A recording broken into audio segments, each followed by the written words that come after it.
Adelante, hermana Leticia, un gusto. Sí, muchas gracias, hermanos. Muy buenas noches a todos. Dios les bendiga. Siempre es un gusto estar nuevamente en esta sala, esperando de parte de Dios que Él nos enseñe algo de esa historia apasionante que hemos empezado a ver desde hace ya algunos fines de semana y entre semana, y hemos visto cómo ha transcurrido la iglesia a través del tiempo.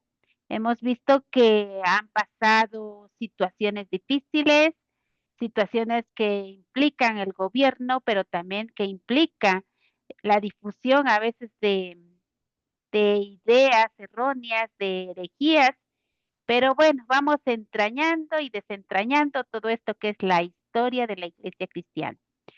Pero antes me gustaría que Anita nos diera en oración, por favor, para esta clase. Amén, amén. Muy buenas noches a todos. Sí, Amado buenas noches. Padre, aquí estamos, Señor. Bendito seas, Padre amado, porque nos has permitido reunirnos aquí en esta noche, Señor, para conocer de ti, de tu bendita palabra, para capacitarnos, Señor, llenarnos de tu palabra, llenarnos de tu presencia, Señor. Ponemos a nuestra maestra en tus santas y benditas manos, Señor.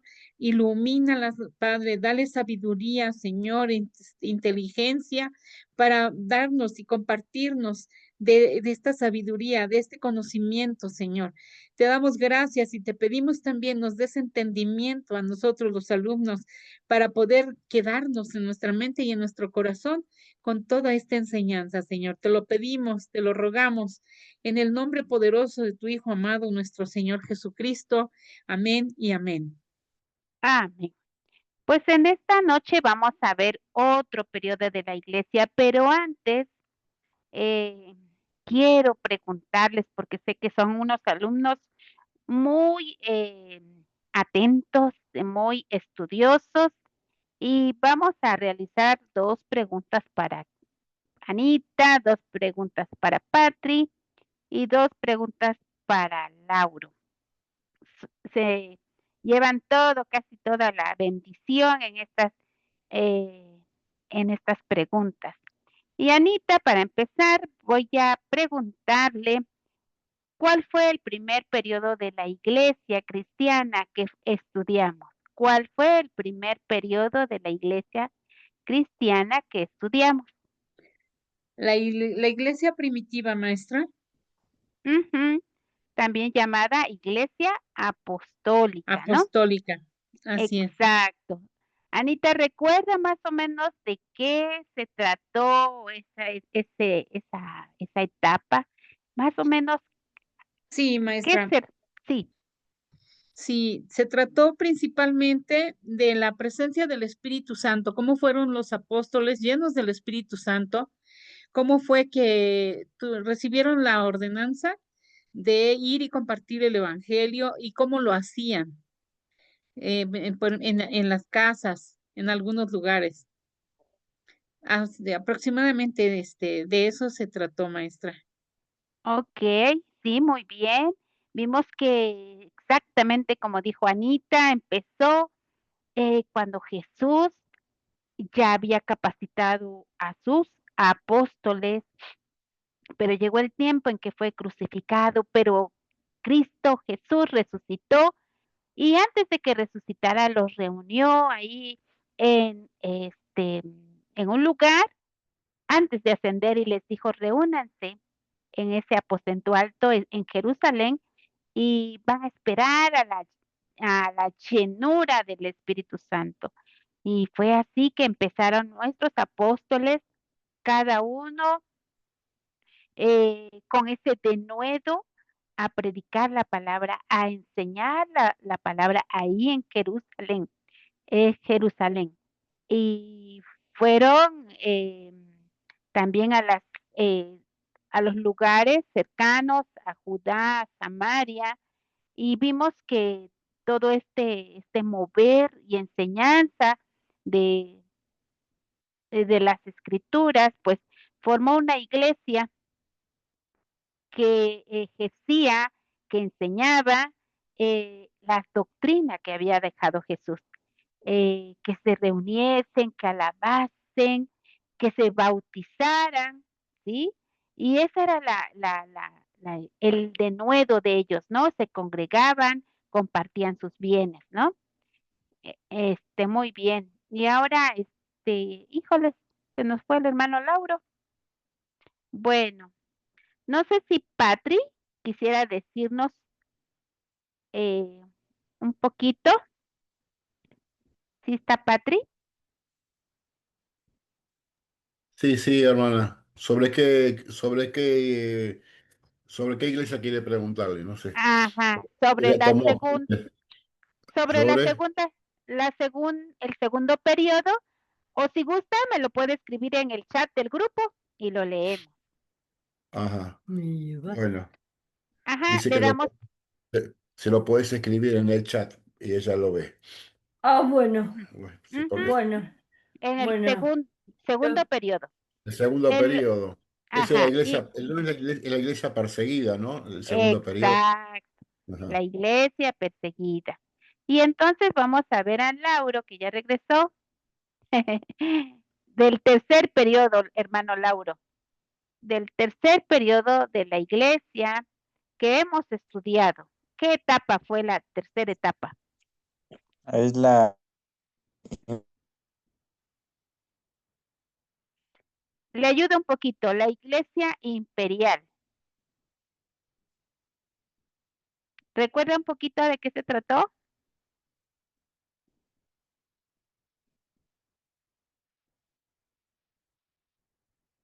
Bueno, a lo mejor es un poquito así, este, difícil, ¿verdad? Porque a veces estamos con otras materias y se nos dificulta, Epa, recordar todo. es cuando el Estado se unió mucho o sea, el Estado quiso empezar a dominar sobre la religión, hasta ahora puede ser. Bueno, en la época imperial dijimos que Ajá. La era papal. eh, exacto, Papado, exacto. eso. Ajá. Acordémonos que el segundo periodo era de la iglesia perseguida y Sí, todos los emperadores, 10 persecuciones tuvo la iglesia. Y en esas 10 persecuciones diezmaron a los creyentes. Los perseguían, los exponían, los mataban. Era una cosa terrible. Pero en la época imperial, Constantino, dijimos, que él firmó un edicto donde se aceptaba ya la iglesia cristiana como una iglesia ya es aceptada, ¿no?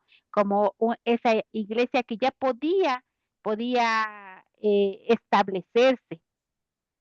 Pero vimos que en esa etapa eh, la- se estructuró la iglesia, pero no como habían enseñado los apóstoles acerca de la doctrina de Jesús, sino que ellos mismos hicieron su propia orden eclesiástica, ya como una iglesia católica. Y entonces también se nombraron papas, se hicieron muchos concilios para, ¿encontraste?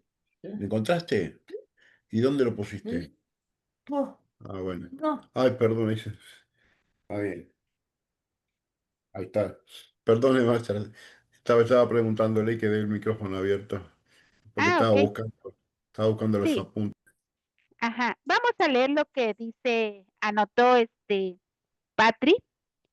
Ella anotó que efectivamente el segundo periodo fue la iglesia perseguida y que se basó en que el cristianismo fue ilegal y perseguido por los romanos, que hubo muchas persecuciones, que fueron martirizados, eh, Ajá. que el crecimiento, a pesar de sí. la persecución, la fe se expandió aún más. Testimonio que fue el coraje de los mártires e impactó a muchos, lo que fortaleció a la iglesia. Perfecto, No Patri. quiere. Muy bien. Entonces, Bien. eh, exactamente, Yanita dijo que el primer periodo fue la iglesia apostólica, la iglesia primitiva. El segundo, como dijo Patri, fue la iglesia perseguida y el hermano Lauro, bueno, pues a él le tocó hablar un poquito de la iglesia imperial. Y bueno, ya no los voy a poner mucho a sufrir, pero luego seguimos con la iglesia. Es que no, Dígame, hermano. otra vez que porque bajo y como que se escucha así, se traba y luego no escuché cuando me preguntó y luego nada más contesté la iglesia imperial y Ok. luego sí, es que ahorita está haciendo aire aquí donde vivo y creo que se va la señal. Hasta ayer Sí, así estaba cuando nos tocó la clase de hebreo. sí, sí, sí. Sí, a mí también Una aquí me disculpa. pasa. Sí, no te preocupes, hermano, no te preocupes. Todo esto solamente no es para inquietarlos, para que se angustien, sino que es un poquito de recordatorio porque es importante ver todo lo que ha pasado en nuestra iglesia.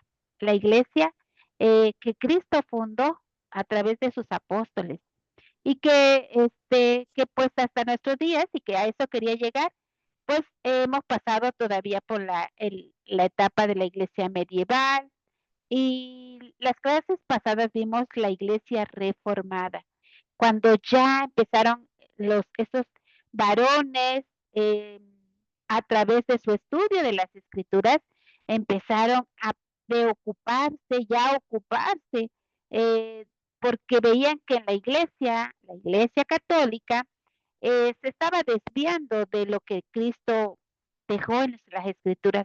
Estaban inconformes con las indulgencias, este, incluso fueron perseguidos por la Santa Inquisición o también llamado Santo Oficio, pero aún así, a través también de otro factor que fue la imprenta, No, eh, se imprimieron muchas Biblias y la gente común pudo leer la Biblia, porque antes recordemos que todo era en latín, la misa, las oraciones, todo era en latín, las personas solamente iban y repetían, ¿no?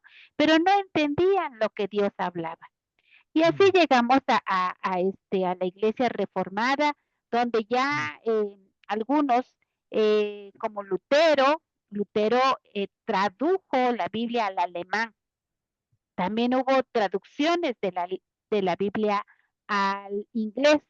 Y vimos que también hubo traducciones de la Biblia al español. Que quienes fueron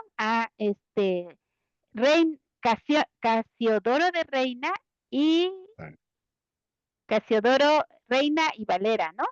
Entonces vimos que también, o sea, hubo esa Biblia para poderla leer. Y ahora, pues todo eso en conjunto nos llega a este periodo de la iglesia que vamos a ver en esta clase, que es el periodo de la iglesia moderna. La siguiente, por favor, hermano. sí, perdón. A ver. Ahí está. Bueno, pues vimos en la clase pasada que que los reformadores se enfrentaron a esto, a la guerra de los 30 años. Es como un repasito. Europa estaba trastornada porque a partir de que todos los reformadores, Lutero, Calvino, empezaron a difundir sus ideas, a difundir su, su teología en contra de la Iglesia Católica Romana. Esto no solamente afectó a la iglesia, afectó a los gobiernos. Y entonces los estados, los gobiernos empezaron a luchar en contra de otros estados que no querían la reforma protestante. Entonces hubo una guerra terrible que duró más de 30 años. Y esto fue una lucha por la hegemonía, o sea, que la Europa fuera uniforme en sus creencias, en sus puntos de vista económicos, pero no, o sea, todo esto del protestantismo los afectó mucho, ¿no? Y sobre todo hubo enfrentamiento entre católicos y protestantes. Hubo lugares o países completos que estaban en guerra con otros países, porque unos eran más católicos y otros eran más protestantes. hubo pugna entre los imperios y estados-nación. Pero finalmente se termina el periodo de la reforma que vimos en las clases pasadas por la paz de Westfalia, que se firmó en 1648. Con este dicto se terminó la guerra que afectó todo ese periodo de la reforma. ¿Cuáles eran sus 4 puntos que afirmaba? La recomposición del mapa político. Y aquí entonces se daba una hegemonía continental francesa, el hundimiento del imperio de las Austrias, España pasa a ser una potencia secundaria, independencia de Holanda, fragmentación de Alemania. Hubo un predominio de los estados-nación, caen las formas de poder supranacionales. También otra afirmación de las monarquías absolutas. El rey como encarnación del Estado, poder restringido solo por las leyes divinas, las naturales y los parlamentos no convocados, y la igualdad y libertad religiosa. Esta paz que se firmó en ese tiempo queda como algo que predomina hasta nuestros días. ¿Y cuál fue la importancia histórica de este tratado? La paz de Westfalia es considerada un hito en la historia de las relaciones internacionales, ya que sentó las bases para el sistema moderno de estados-nación y la diplomacia internacional. Es decir, ya tenía que haber un respeto entre los países. Ninguno se podía interferir entre las decisiones de otros países, ¿no? Los principios de soberanía estatal, no intervención y equilibrio de poder surgidos de la paz de Westfalia han influido en la configuración de las relaciones internacionales hasta la actualidad. Los tratados también marcaron un cambio en las relaciones entre los estados y la Iglesia, reduciendo la influencia del papado en los asuntos políticos europeos. Es decir, solamente el Papa iba a estar pues a cargo de todo lo espiritual de la Iglesia Católica Romana, pero ya no iba a influir en las decisiones políticas de los estados. La paz de Westfalia no solo puso fin a 2 guerras, porque vimos aquí que hubo una guerra de 30 años, pero hubo también otra de 80 años. O sea, fue un periodo largo de guerras y guerras entre católicos y protestantes. Aparte que dijimos que hubo epidemias, hubo hambrunas, y el caso es que Europa estaba en un caos total. Entonces puso fin a las guerras, sino que también redefinió el orden político en Europa, dejando un legado que perdura hasta nuestros días. Es decir, en ese tiempo se marca el dominio territorial de Europa que casi perdura hasta nuestros días. ¿Sí? Como aquí vimos que ya no afectaba la Francia, las Austrias, España y todo eso, pues también se definió ahí hasta dónde y hasta qué límite iban a afectar, porque dice que hubo una recomposición del mapa político europeo. Ya están casi como están ahora en la actualidad. Esto fue todo lo que afectó en ese periodo de la reforma para pasar a nuestros días. La siguiente, por favor, hermano.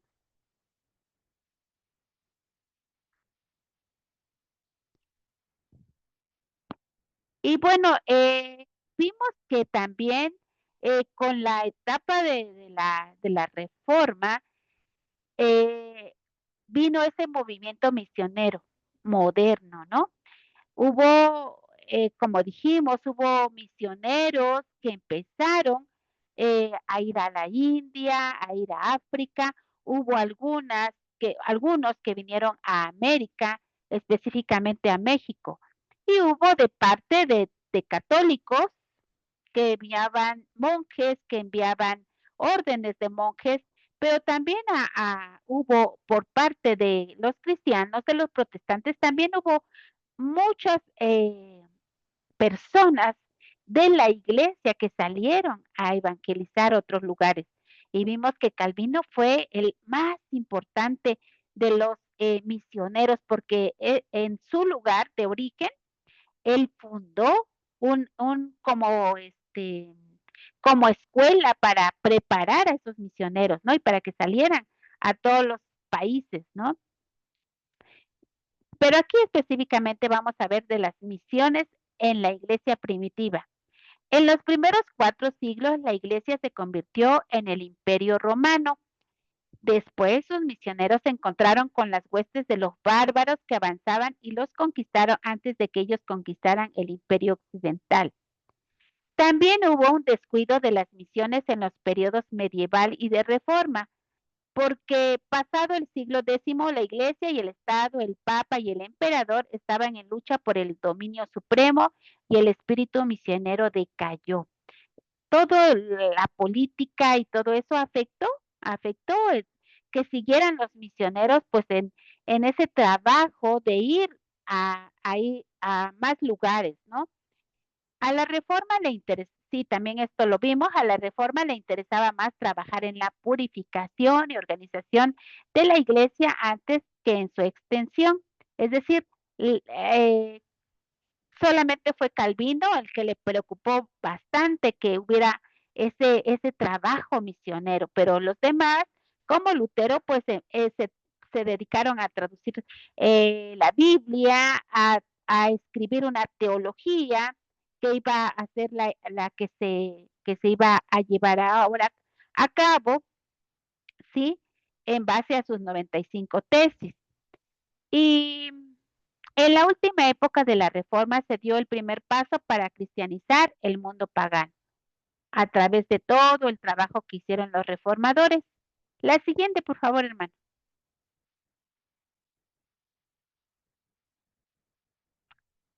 Y derivado de todo esto, pues empieza el movimiento misionero moderno, que es la etapa que vamos a ver ahora de la etapa de la iglesia cristiana en la época moderna, ¿sí?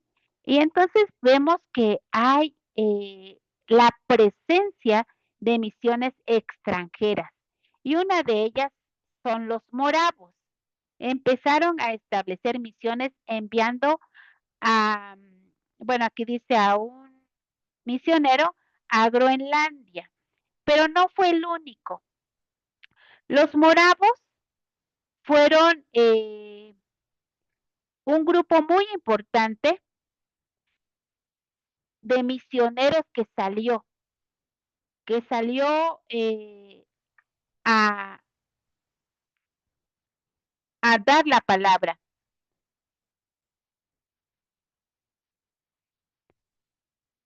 Permítame tantito. Los misioneros moravos pertenecientes a la iglesia morava, por eso se les dice moravos, fueron pioneros en el movimiento misionero protestante a gran escala. Y esto empezó en esta época moderna, ¿sí?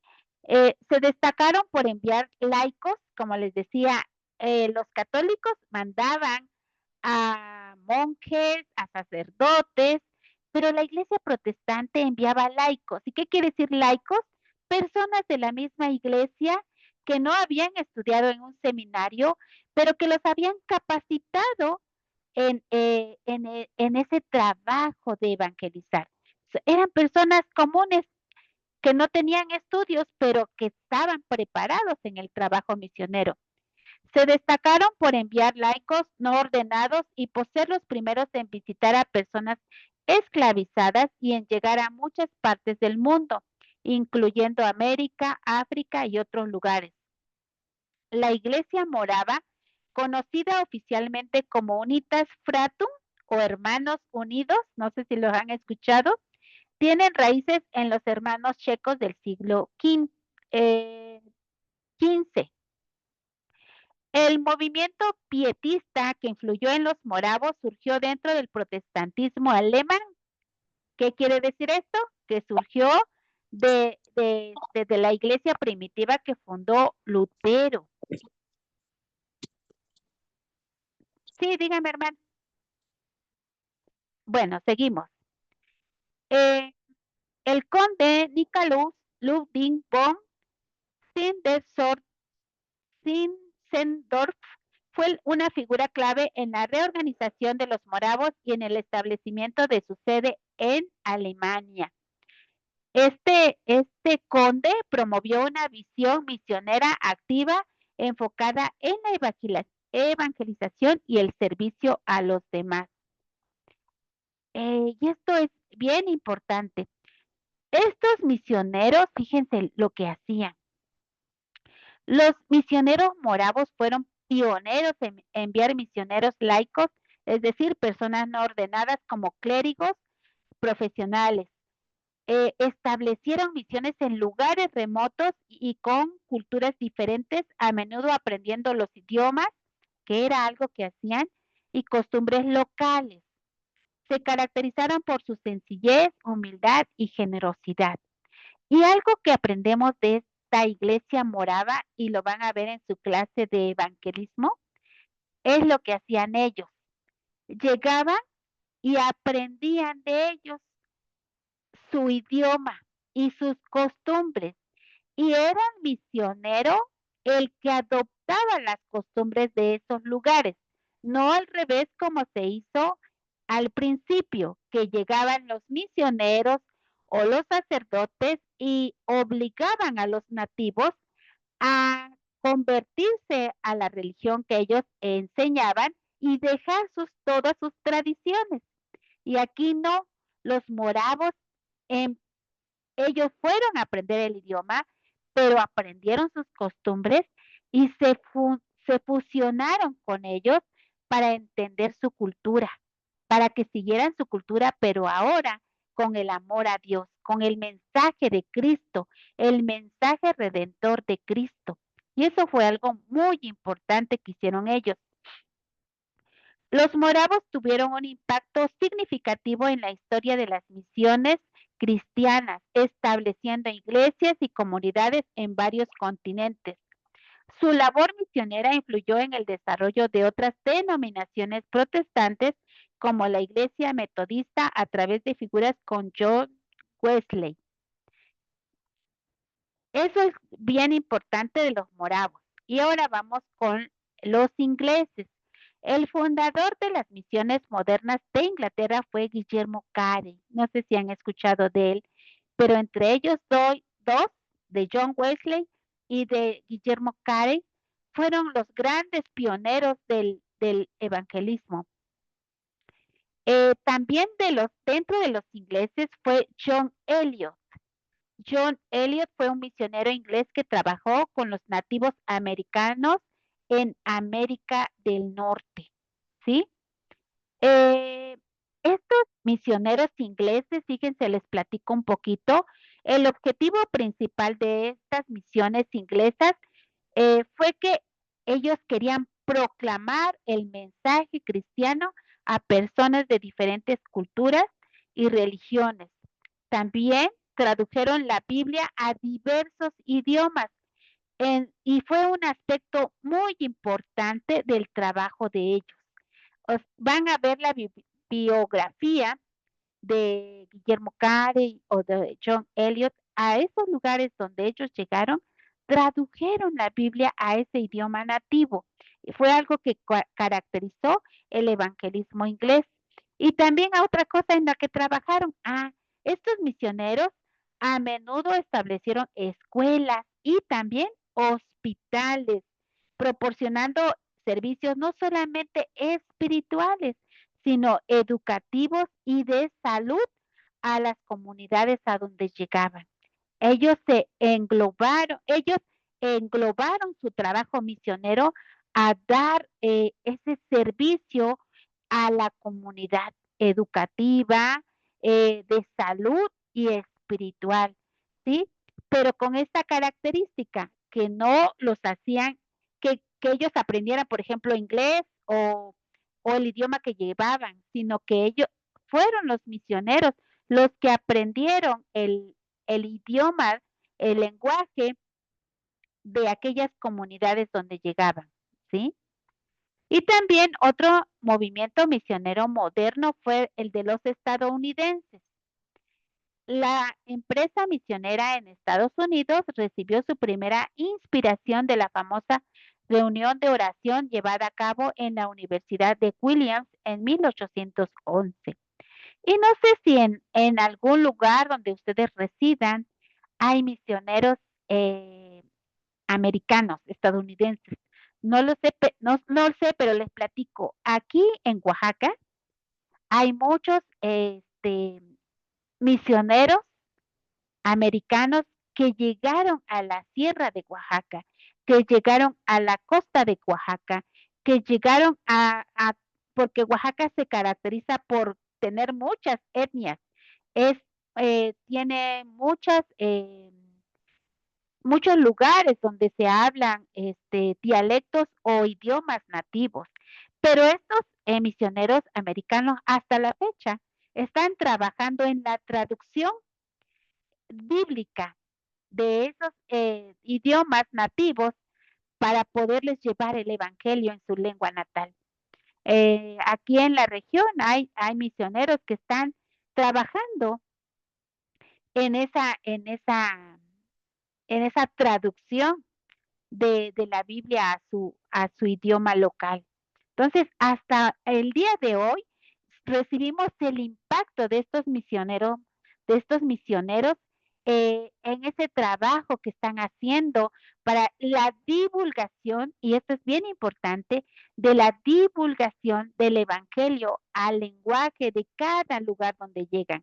Y esto es muy característico de este trabajo misionero moderno. La siguiente, hermano, por favor.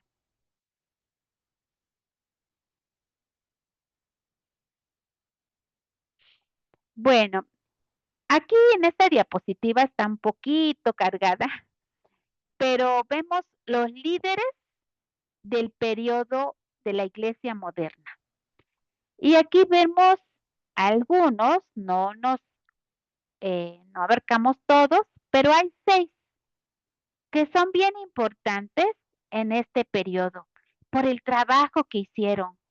Algunos dieron su vida en esos lugares. Algunos perdieron a su familia. Algunos llegaron a tribus caníbales, a tribus que realmente los atacaron, pero ellos persistieron en su trabajo misionero. Y esto es bien importante mencionarlo. El primero que está aquí es Ricardo Hooker, de 1553 a 1600. Fue un sacerdote y teólogo de influencia. Su énfasis en la razón, tolerancia e inclusión influyó de manera considerable en el desarrollo del anglicanismo. Su obra más famosa es la Constitución de la Iglesia de Inglaterra. El siguiente es Tomás Cadwell. De 1535 a 1603 fue un predicador y teólogo puritano inglés. Fue el fundador del puritanismo. Y el tercero es Jonathan Edwards. Él vivió de 1703 a 1758. A él se le considera el más grande teólogo estadounidense del siglo XVIII. El siguiente es Juan Wesley. Él vivió de 1703 a 1791. Fue un clérigo y teólogo anglicano británico. En 1724 se graduó de la Universidad de Oxford. De sus trabajos surgió la Iglesia Metodista. El que sigue es Juan Enrique Newman. Él vivió de 1801 a 1890. Fue un inglés, teólogo, académico, filósofo, historiador, escritor, poeta y presbítero anglicano, convertido al catolicismo o del catolicismo. Tuvo una habilidad y brillante estilo de sus escritos, la claridad de sus ideas, el fervor de su predicación y su raro atractivo personal.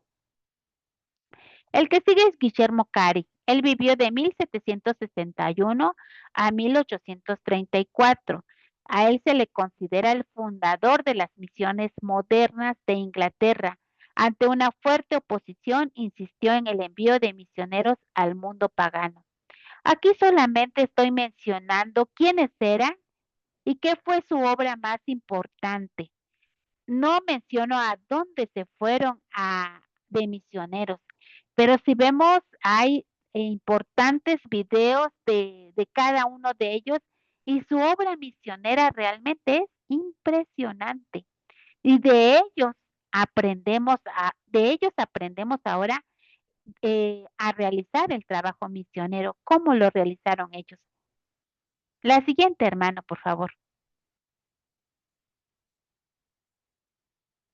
Y bueno, acá les pongo un poquito de quiénes fueron ellos para que los conozcamos. Guillermo Cares, Ricardo Huckir, Tomás Cartwright, Jonathan Edwards, Juan Wesley, Juan Enrique Newman, ¿sí?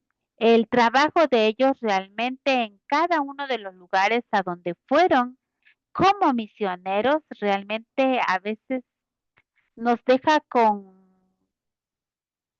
con esa expectativa y esa sorpresa de todo lo que ellos hicieron. ¿Y saben qué? Esto es el carácter y el trabajo de ellos nos recuerda al trabajo apostólico. Ellos nos recuerdan el trabajo apostólico, ese servicio a los demás, el trabajo apasionante que ellos realizaron para transmitir el evangelio a los lugares donde ellos llegaban. Sí, más adelante, bueno, yo creo que les voy a volver a dejar estudiar la biografía de ellos o ver algún video de ellos y que me comenten realmente qué les impactó del trabajo que ellos hicieron en ese trabajo misionero. Sí, la siguiente, hermano, por favor. Maestra, John Wesley era él de origen inglés, anglicano, pero estuvo como misionero en Estados Unidos después, ¿puede ser o no? Ajá, O siempre estuvo porque por ahí me confundo con algún otro sí, misionero. sí, generalmente, ¿sabe qué? Yo ahorita estoy tratando de no decirles, porque ya Mm. vimos en la clase pasada algunos reformadores y vimos en la clase Ah, y luego, bueno, ¿sabe qué? es la Nos, tarea. sí, nos Está terminamos bien, o de confundir porque es algo muy abstracto lo que decimos y sí. entonces quisiera que lo investigáramos, ¿no? Y, Buenísimo, sí, sí. ujú, No hay problema, no hay problema. sí. Ahí, ahí está, ahí estamos.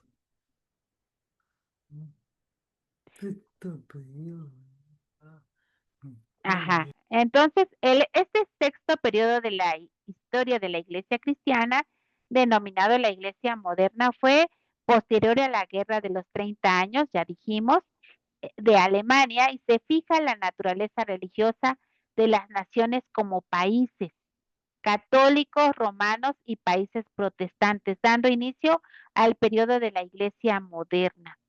¿Sí? Ejemplo de países protestantes, ¿alguien me puede decir?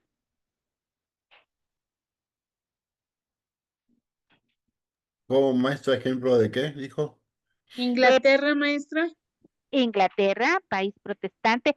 Ejemplos de Ah, países que son católicos, europeos, claro, y que algunos europeo. otros que Roma. se...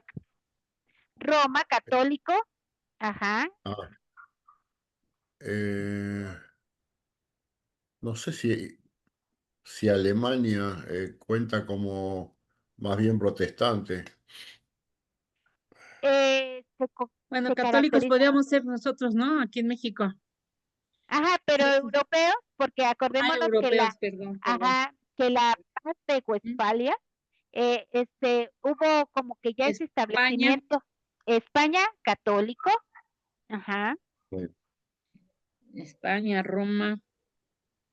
Ajá, Mm, fíjense, les voy a platicar. De los países que quedaron como característica de que eran católicos, fueron Polonia, Portugal, Sí. España, Italia, Croacia, Eslovenia, Lituania, Irlanda, Austria y la Ciudad del Vaticano. Recordemos que es un país, la Ciudad del Vaticano.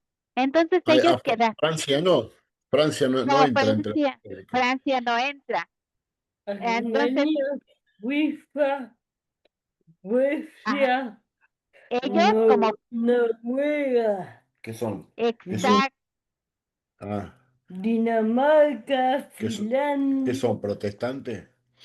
Países Bajos, Ah, Inglaterra, claro. Reino Unido.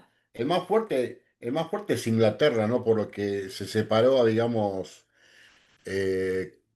cuando se separa de Roma y establece otro tipo de liderazgo que los anglicanos tuvieron mucha fuerza ahí. exacto, exacto. Es una iglesia especial, ¿no? Claro. No tiene imágenes, pero casi siempre sus características de su iglesia se parecerían Mm. a las católicas, ¿no? Pero es Sí, anglicana, sí, sí. porque tienen también un líder, sí. Exacto. Entonces Líder los único. países, como dijo Patri, y está en lo cierto, esos países protestantes fueron Dinamarca, Finlandia, Noruega, Suecia, Reino Unido, que abarca pues todos los países que están englobados en el Reino Unido, como Inglaterra, como Pues, Escocia, ¿sí? Y los Mm, Países Bajos y Suiza. Perfecto, claro. Patri. Sí, muy bien. Sí. también está con fuerte presencia el protestante está Canadá, Australia, Ah, Nueva Zelanda. ella agarró todo el mapa, todo el mundo. Se entusiasmó y buscó por todo el mundo. Sí, sí, por ejemplo, aquí en América, pues, algunos países ya estamos considerados como católicos, ¿no? Pero en sí, Claro, claro.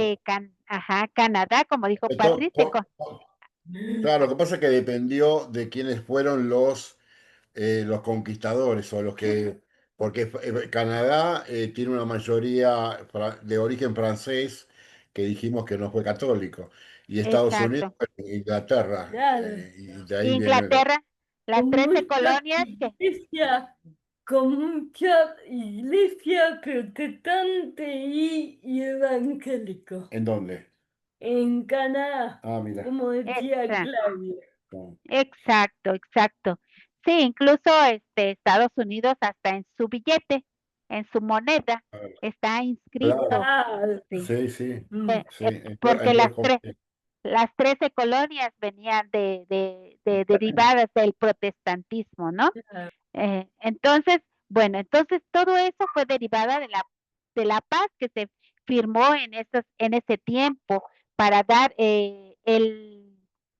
la autodeterminación de cada nación y la independencia de cada nación de la iglesia, como que hubo una separación y ya no afectaba o ya no, el Papa ya no tomaba tantas decisiones en los países, ¿sí? Ya se independizaron, digamos un poquito así, y ya no influía tanto en las decisiones políticas de los estados. Ya él solamente, los papas ya solamente tomaban decisiones religiosas, ya no políticas en cada nación. Ya aquí los estados-nación ya fueron bien definidos en cuanto a su creencia religiosa. La siguiente, por favor, hermano.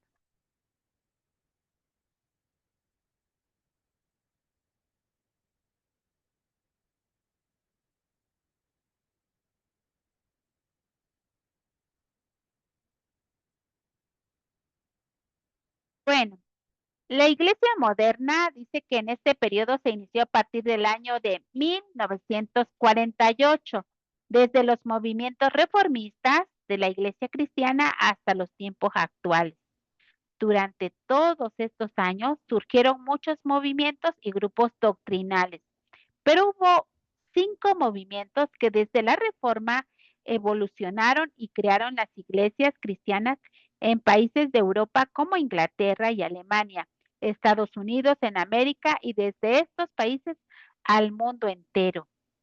Sí, vimos en la clase pasada un poquito de un mapa, una línea del tiempo, y vimos que ahí iniciaron, cómo iniciaron en la Reforma todos estas denominaciones protestantes, ¿no? Un poquito vamos a ver de esas denominaciones. La siguiente, hermano, por favor. Bueno, en esta época de la iglesia moderna se empieza o comienza el movimiento puritano. Este movimiento fue un movimiento radical y estricto basado en la doctrina de las iglesias de Ginebra y Escocia. Dijimos que esos eran lugares protestantes. El movimiento puritano contenía dentro de él 2 corrientes. Una que estaba a favor del sistema presbiteriano, ahí se inicia la denominación presbiteriana, y la otra que era la corriente que buscaba que cada iglesia fuera independiente. Esta última, la última de estas corrientes era la más radical y se les llamaba independientes o congregacionalistas. No sé si han escuchado esa denominación, presbiterianos congregacionalistas. A pesar de que estaban en contra del sistema anglicano, se mantenían como miembros de la iglesia inglesa, ¿sí? Ahí empieza este movimiento puritano de las denominaciones presbiterianas y de las denominaciones presbiterianas congregacionalistas. La siguiente, hermano, por favor. También vimos que había una denominación metodista y ese es el movimiento metodista. Dentro de este movimiento se destacan 3 predicadores de gran sentido espiritual y ellos son Juan Wesley, que ya lo mencionamos, Carlos Wesley y Jorge Whitefield. Juan Wesley afirmaba que todo creyente debía tener un conocimiento interno espiritual para poder dar un testimonio del Espíritu. A los seguidores de estos hombres se les llamó metodistas y en Inglaterra se les llamaba metodistas wesleyanos. Y esta denominación permanece hasta nuestros días, la iglesia metodista. Y ya sabemos que fueron los pioneros, ¿no? Juan Wesley, su hermano y Jorge Whitefield. La siguiente, por favor.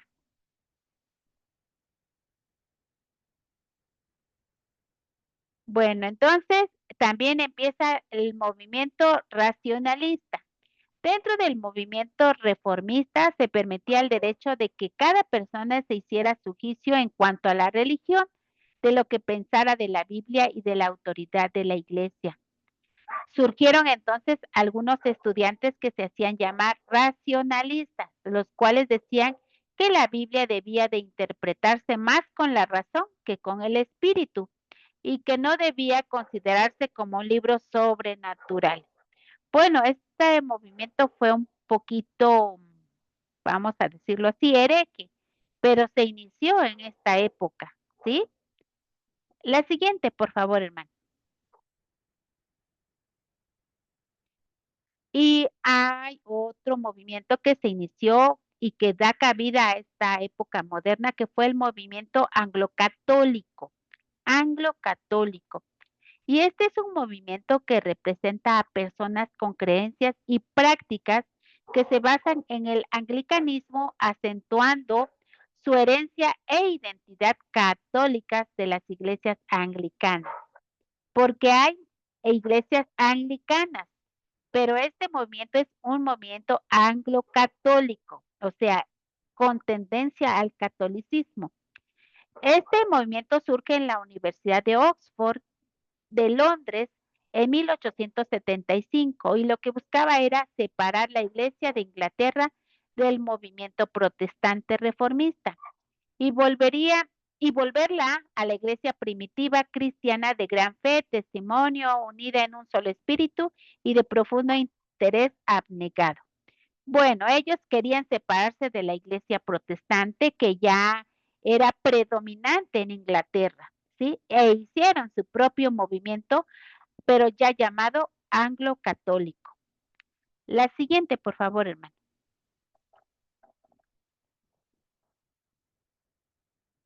Y bueno, el quinto movimiento que vamos a ver es el movimiento misionero moderno. El Evangelio de Jesús hoy en día se puede escuchar en iglesias cristianas que predican la verdad de las Escrituras, en escuelas cristianas, universidades, hospitales y cualquier institución. Esta gran expansión del Evangelio por el mundo se ha logrado gracias a hombres y mujeres que decidieron emprender la obra de un movimiento misionero moderno siguiendo la orden dada por Jesús en la Gran Comisión.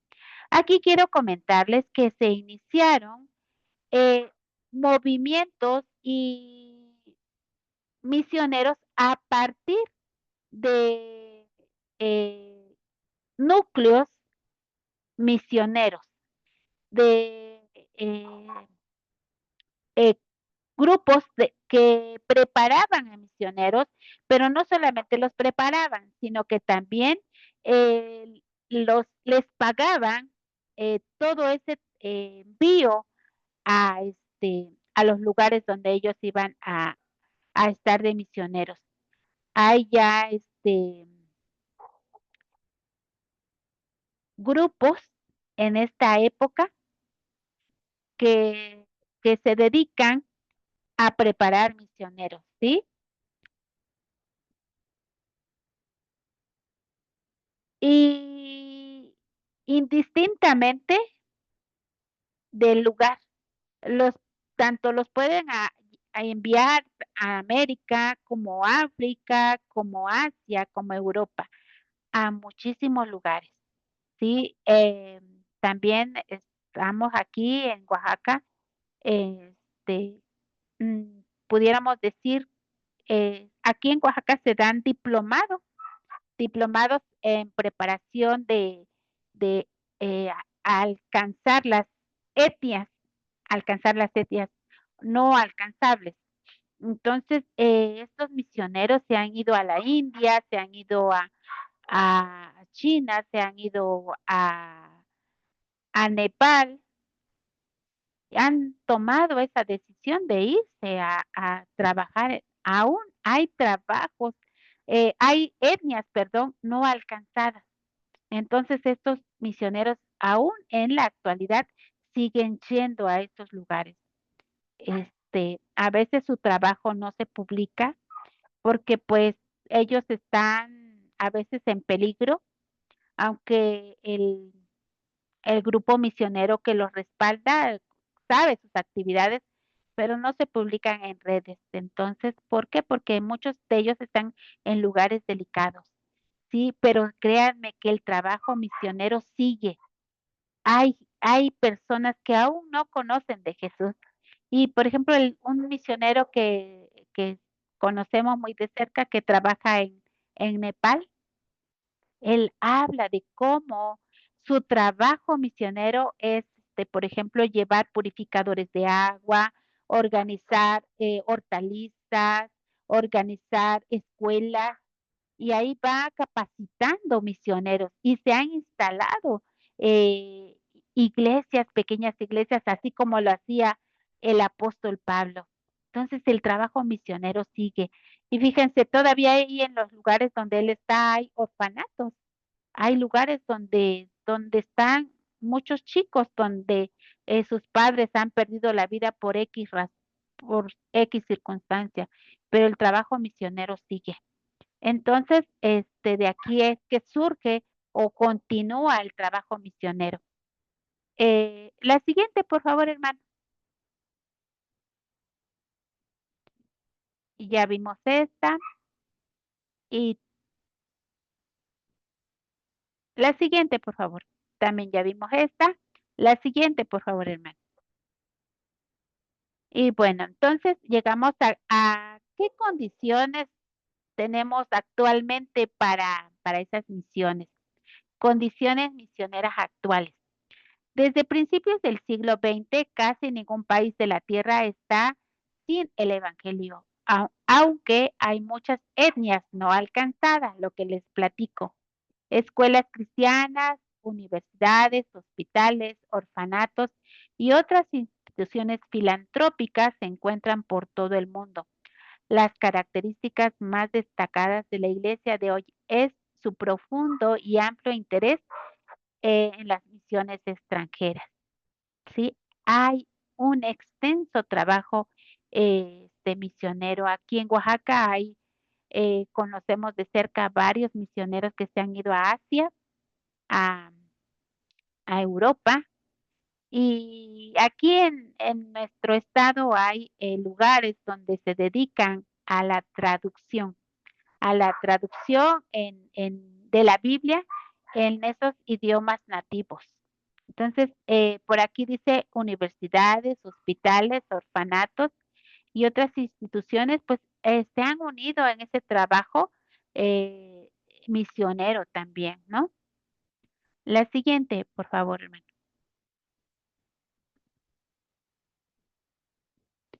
Bueno, entonces, aquí damos paso a esta iglesia del siglo XX. ¿Y cómo es la doctrina de esta iglesia? Bueno, las escrituras no solo contienen la regla de fe y doctrina, sino también del gobierno de la iglesia. Se ha caracterizado, pues, entonces que la iglesia no solamente ya tiene una doctrina, una teología, sino también en sus mismas, cláusulas, también tiene el gobierno de la iglesia y varía según las denominaciones, ¿no? Pero casi todas las iglesias tienen sus, sus, sus reglamentos y su teología ya por escrito. Y se caracteriza por la unidad de espíritu. Este trajo como resultado la cooperación interdenominacional en grupos tales como Sociedad Bíblica Americana, Sociedad de Esfuerzo Cristiano, Juventud para Cristo Internacional, Espíritu de Servicio. También trajo como resultado la pureza de la doctrina, el compañerismo cristiano en el Señor y el servicio amoroso. No sé si en sus lugares eh, donde ustedes residen, hay unión de pastores, ajá, y muchas veces no son de la misma denominación, pero se trabaja en conjunto para defender la doctrina y también para el trabajo misionero. Y de esto habla la iglesia del siglo XX, que muchas iglesias se han unido aún a la diversidad de la doctrina, pero que tienen como identidad la fe de ese Dios trino y uno, Dios Padre, Dios Hijo y Dios Espíritu Santo. ¿Sí? Sí, acá en Argentina tenemos ASIERA se llama, que es la Asociación Cristiana, o sea, de Iglesias Evangélicas. Aunque algunas son pentecostales, otras bautistas, hay otra denominación que se llama Hermanos Libres, pero todas tienen así, digamos, en común cuando incluso hay que opinar acerca de alguna cosa que las leyes quisieron, lamentablemente, triunfaron en permitir el casamiento entre personas del mismo sexo o el tema del aborto. Bueno, ahí Asiera se manifestó como una unión de iglesias para hacer su declaración acerca del tema ese, ¿no? De esos temas. Exacto, sí, exacto. Sí, entonces nuestra iglesia moderna se ha caracterizado por eso, ¿no? La siguiente, por favor.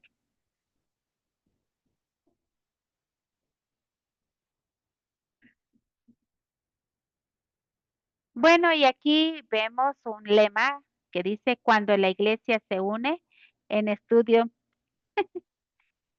esa es una nena que quiere aparecer en la cámara. Cuando la iglesia se une en estudio de la palabra y oración, grandes cosas son realizadas para la gloria de Dios y el avance de la obra evangelística. Y esto nos o nos permite una reflexión, ¿sí? Como en la época de la Iglesia Apostólica, nosotros tenemos que reflexionar si defender la Iglesia, defender la doctrina o pregonar a Cristo. Y esto es lo que debía empezar, es este círculo de pastores se ha puesto a pensar que ya no tenemos que defender la denominación, sino que defender a Cristo, defender y propagar la doctrina cristiana, unirnos en nuestras fuerzas para combatir en lo posible esas leyes que están ahora sí trastornando tanto lo espiritual como en la sociedad en general, ¿sí? Eh, y esto, pues, como lo mencionó el hermano Claudio, estas leyes a favor del aborto, todo esto del LGBT y más, no sé, y todas estas cosas que vienen a tocarse en temas de género. Entonces, y no solamente eso, muchísimas cosas que se están ahorita en México, por ejemplo, acaban de tomar, no sé si escucharon, tomar las localidades o el terreno, la propiedad de una iglesia, de un seminario. Entonces, o sea, sí, muchas cosas se están viendo. Entonces, eso es lo que empieza a despertar un poquito la iglesia moderna, ¿no? Y híjoles, se nos fue el tiempo, pero creo que ya hemos terminado. No sé si alguien quiere dar una última opinión para ya terminar nuestra clase.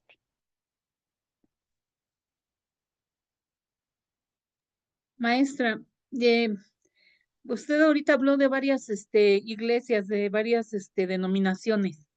Creo yo que mientras estemos, bueno, sí hay diferencias en muchas cosas, ¿no? Pero son iglesias que tenemos a un mismo y a un solo Dios. Y yo creo Exacto, que se les nombra de acuerdo a la corriente por la que van, ¿no? Por sí, ejemplo, como metodistas, yo he escuchado, yo vivía antes en León, Guanajuato, y allí había como 4 iglesias alrededor de la casa de usted, y había una metodista, había unos evangelística y cristianos. Entonces, eso es realmente cómo se le nombra según en la sociedad que hacen y cómo se dirige, ¿no? Cómo se dirige hacia la enseñanza, ¿no? Pero mientras sigamos, o sea, adorando a nuestro Dios Todopoderoso, aprendiendo, para eso es esto de la historia, ¿no? De las iglesias y nos vamos llenando de conocimiento, ¿no? Para que así exacto. podamos salir adelante. Muchas gracias, Sí, maestra, muy interesante. sí. Sí, en las denominaciones a lo mejor varía cómo adoras a Dios, a lo mejor muy solemnes, a lo mejor muy alegres, pero la finalidad es resaltar y adorar a Cristo, ¿no? Y que ese sea nuestro blanco perfecto, ver a Cristo, ver al Señor, ver y enfocarse en la salvación que Él da para su iglesia, ¿no? Pues, Claro, porque las cosas, híjole, lo demás son cuestiones, hay muchas separaciones por cuestiones de forma. Eh, exacto, Ya, yo cuando empecé a ir cuando fui a mi primera iglesia, que era lo que yo, la denominación esta que les comentaba yo, se llaman Hermanos Libres, tienen la particularidad de no tener un pastor, sino que tiene un cuerpo de ancianos Ujú. o sobreveedores, le llaman también, y bueno, las mujeres tienen que ir con pollera hasta por debajo de la rodilla, lo más abajo, si es posible, debajo del taco del zapato. Y tienen que usar mantilla. Y los varones, bueno, tenemos que sí o sí ir de traje y corbata. A mí me bautizaron y cuando salí del baño tenía ya el traje puesto, porque si, si no creo que perdía la comunión, parecía, ¿bien? Pero bueno, son cuestiones de forma. Y lo esencial es es que Cristo siga siendo el Señor y no los pensamientos humanos, ¿no? Que seamos Exacto, cristocéntricos, ¿no? Mm, exacto, cristocéntricos. Pues hemos claro. terminado, hermanos. No sé, bueno, yo le pido a Lauro si nos puede guiar en oración y que esta clase haya servido de algo para llenar nuestro corazón y nuestra mente en dirección a Cristo. Amén, hermanos, vamos a orar. Padre amado celestial, te damos gracias, Señor, porque tú nos permitiste otra clase más con nuestra hermana Ana Leticia, Señor, tú más llénalo de sabiduría, Señor, para que ella más comparta más de es- esta enseñanza que nos está dando, Señor, y también nosotros, danos paciencia, Señor, y entendimiento, para que nosotros entendamos más de dónde viene nuestra iglesia, que seamos más acercándonos a ti, Señor, para que tú con el tiempo nosotros entendamos más y podamos compartir tu palabra de mejor manera posible, Señor, para que mucha gente te conozca, Padre. Te pedimos, Señor, también por la vida de nuestra hermana Anita, hermano Claudio, Señor, y Patti, Señor, y nuestra hermana Ana, Señor, y a mí, Señor, danos paciencia y más entendimiento, Señor. Te damos gracias, Padre, por esta clase y por porque nosotros también estamos aprendiendo, Señor, y es una bendición, Señor, de tu parte. A- nos estás dando, Señor, para que conozcamos más de tu palabra, Señor. Te damos gracias, Señor, en el nombre de tu Hijo amado Jesucristo. Amén.